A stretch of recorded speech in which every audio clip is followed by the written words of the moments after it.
Canada lives because of the United States. Remember that. মার্কিন president Donald Trump আবারও কানাডার বিরুদ্ধে কঠোর ভাষায় আক্রমণ করেছেন। গ্রিনল্যান্ড যুক্তরাষ্ট্রের প্রস্তাবিত গোল্ডেন ডোম প্রতিরক্ষা ব্যবস্থা স্থাপনের বিরোধিতা করায় কানাডার সমালোচনা করেন তিনি। 23 জানুয়ারি নিজের ট্রুথ সোশ্যাল অ্যাকাউন্টে দেওয়া এক পোস্টে ট্রাম্প দাবি করেন, এই গোল্ডেন ডোম শুধু যুক্তরাষ্ট্র নয়, কানাডাকেও নিরাপত্তা দেবে।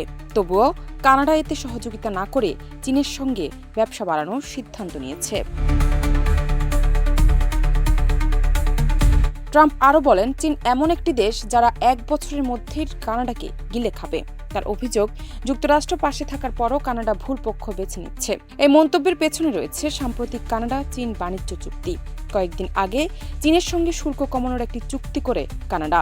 এ লক্ষ্যে দেশটির প্রধানমন্ত্রী মার্ক কার্নে বেইজিং সফর করেন। যদিও কানাডার সবচেয়ে বড় বাণিজ্যিক অংশীদার যুক্তরাষ্ট্র, তবুও সাম্প্রতিক সময়ে চীন কানাডা বাণিজ্যিক সম্পর্ক আরও গভীর হচ্ছে।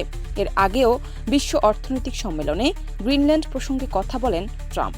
তিনি বলেন, গোল্ডেন ডোম স্থাপন হলে কানাডা বিনামূল্যে এর সুবিধা পাবে। এ সময় তিনি দাবি করেন, কানাডা যুক্তরাষ্ট্রের কারণে টিকে আছে। প্রধানমন্ত্রী মার্ক কার্নেকে উদ্দেশ্য করে ট্রাম্প বলেন, যুক্তরাষ্ট্রকে নিয়ে কিছু বলার আগে এই বাস্তবতা মনে রাখা উচিত। তবে ট্রাম্পের এসব দাবি সরাসরি প্রত্যাখ্যান করেছেন কানাডার প্রধানমন্ত্রী মার্ক কার্নে। জান্নাত নিপু, দেশ রূপান্তর।